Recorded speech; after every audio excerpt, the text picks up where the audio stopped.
నమస్కారం అండి. ఈరోజు పుచ్చగింజలతో పచ్చిమిరకాయ టమాటా పచ్చడి చేస్తున్నాను. ఎలా చేయాలో చేసి చూపిస్తానండి. వీడియో స్కిప్ చేయకుండా చూడండి లాస్ట్ వరకు. దానికి కావలసిన పదార్థాలండి: ముందుగా పచ్చిమిరకాయలు తీసుకున్నాను, టమాటా తీసుకున్నా, 2 తెల్ల వంకాయలు తీసుకున్నానండి. వంకాయలు ఏమైనా వేయచ్చు, తెల్ల అయినా నల్ల అయినా. 2 పెద్ద ఉల్లిపాయలు తీసుకున్నాను. ఒక ఉల్లిపాయ మగ్గేటప్పుడు వేసుకోవాలండి, ఒక ఉల్లిపాయ ఎప్పుడు వేయాలో చేసేటప్పుడు చూపిస్తానండి. చిన్న ఉల్లిపాయలు తీసుకున్నానండి. సీజనల్ గా వచ్చే చింతకాయలు ఉంటాయి కదండి, అవి తొక్కు పెట్టాను చింతకాయ పచ్చడి. ఈ జీలకర్ర అండి, జీలకర్ర ఎప్పుడు వేయాలో వేసి చూపిస్తాను వేసేటప్పుడు. పుచ్చగింజలు అండి, పుచ్చగింజలు అన్ని షాపుల్లో దొరకవండి, ఎచ్చాల కొట్లో దొరుకుతాయి. అది అన్ని షాపుల్లో దొరకవు, ఎక్కడన్నా ఒకసారి కనుక్కొని తీసుకోవాలండి. నల్లగా ఉంటాయి పుచ్చగింజలు. ముందుగా పుచ్చగింజలు వేయించుకోవాలండి. ఈ లైట్ గా చిటపట అనేదాకా ఎంచుకోవాలి. చిన్న మంట మీద మిడిల్ ఫ్లేమ్ లోనే ఎంచుకోవాలి, పెద్ద మంట పెట్టకూడదు.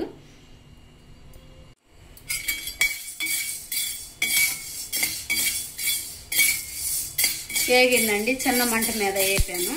మీకు చిట అంటున్నాయి కదా, అలా చిటపట అన్నప్పుడు కొంచెం జొన్న బొరుగుల్లాగా సౌండ్ వస్తుంది. అలా వచ్చినప్పుడు కొద్దిగా సేపు ఒక 2 నిమిషాల నుంచి దింపేసుకోవచ్చు. అలా చిటపట అనాలి.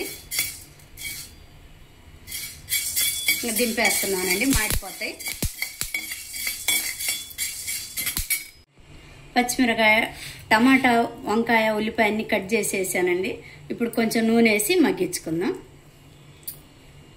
కొంచెం మగ్గిన తర్వాత కలబెడతాను.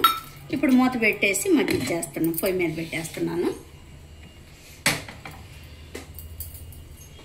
ఒకసారి మూత తీసి చూద్దామండి. పొయ్యి మీద పెట్టి 10 నిమిషాలు అయింది. అంతా ఇలా మగ్గింది. చిన్న మంట మీదనే మగ్గించుకోవాలి, లేకపోతే మాడిపోద్ది. మాడిపోతే పచ్చడి పిట్టిలాగా ఉంటుంది. సిమ్లో పెట్టి మగ్గించుకోవాలా. ఇంకా కొద్దిగా ఒక 5 నిమిషాలు మగ్గితే అయిపోద్దండి. దింపేసుకొని పచ్చడి నూరుకోవద్దు. నేను ఒక 5 నిమిషాలు అంతా ఇలా చిన్న మంట మీద మగ్గిందండి. ఒక 5 నిమిషాలు మాత్రమే. ఒకసారి మూత తీసి చూద్దామండి. అంతా ఇలా మగ్గింది. ఇప్పుడు పొయ్యి కట్టేసుకున్నాము. ముందుగా ఉంచుకున్న పుచ్చగింజలు ఉన్నాయి కదండి, అవి రోట్లో వేసి దంచుకోవాలి. పొయ్యి కట్టేస్తున్నాను. మగ్గింది, ఇంకా సరిపోతుందండి. ఇలా మగ్గితే చాలు. ముందుగా ఉంచుకున్న పుచ్చగింజలండి, పుచ్చగింజలు కొంచెం కల్లుప్పు వేసి దంచుకోవాలి. కొంచెం తగినంత కల్లుప్పు వేస్తున్నాను, సరిపోకపోతే మళ్ళీ వేసుకోవచ్చు.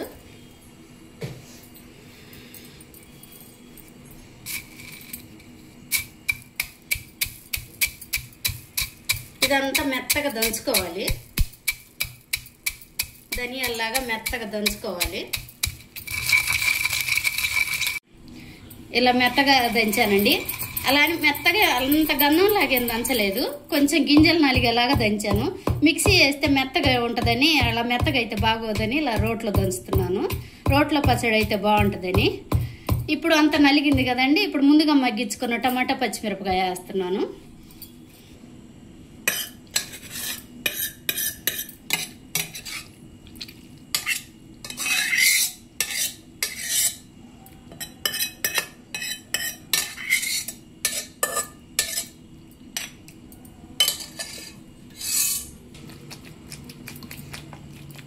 ఇలా చింది పడకుండా మేము చిన్నగా దంచుకోవాలండి, లేకపోతే కళ్ళల్లో పడుద్ది మిరపకాయలని.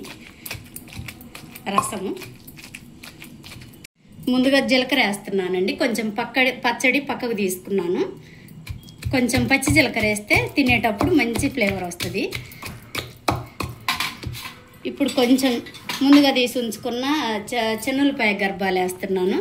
అవి కూడా కొంచెం మెత్తగా నలగకుండా కొంచెం కచ్చపచ్చగా దంచుకోవాలి. అలా నొక్కు కొడితే చాలండి. ఇప్పుడు పెద్ద ఉల్లిపాయ ఒకటి మగ్గించేటప్పుడు వేసా కదండి, ఇప్పుడు ఇంకొకటి చిన్నది వేస్తున్నాను. ఇలా ఇది కచ్చపచ్చగా దంచుకుంటే బాగుంటుందండి. అన్నం తినేటప్పుడు ముద్దకి తగిలిద్ది పెద్ద ఉల్లిపాయ.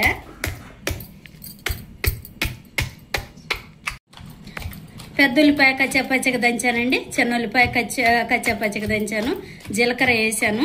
ఇప్పుడు చింతకాయ పచ్చడి వేస్తున్నాను. పచ్చి చింతకాయలు తొక్కు ఉంటుంది కదండి, జనవరిలో చేసుకుంటాం కదా అది. ఆ చింతకాయ పచ్చడి నిల్వ ఉంటుందండి, కొద్దిగా 4-5 కేజీలు పెట్టుకుంటే సంవత్సరం అంతా వాడుకోవచ్చు. ఆ చింతకాయ పచ్చడి వేస్తే బాగా టేస్ట్ ఉంటుందండి. ఈ పుచ్చగింజల పచ్చడి ఇప్పుడు ముందుగా కడిగి ఉంచుకున్న కొత్తిమీర తీసుకున్నానండి, కడిగి కట్ చేసి ఉంచాను. ఇప్పుడు ఇది వేసిన తర్వాత ఎక్కువ దంచకూడదండి.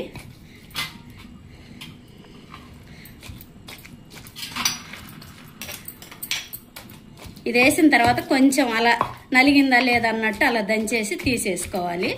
ఇంకా పచ్చడి తాలింపు వేయకూడదండి. అందరు కామెంట్లు పెడుతున్నారండి, మీ కామెంట్లన్నీ చూస్తున్నాము, రిప్లై ఇవ్వటం కుదరక ఇవ్వట్లేదండి. అందరూ మా గురించి టైం తీసుకొని కామెంట్లు పెట్టినందుకు థ్యాంక్స్ అండి.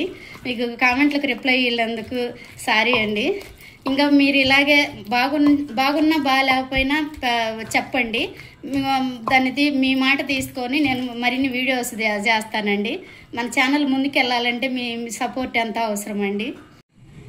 దంచేసానండి, ఇంకా అయిపోయింది. బౌల్లోకి తీసుకోవటమేను. ఇంకా తాలింపు వేస్తే టేస్ట్ పోయిద్ది.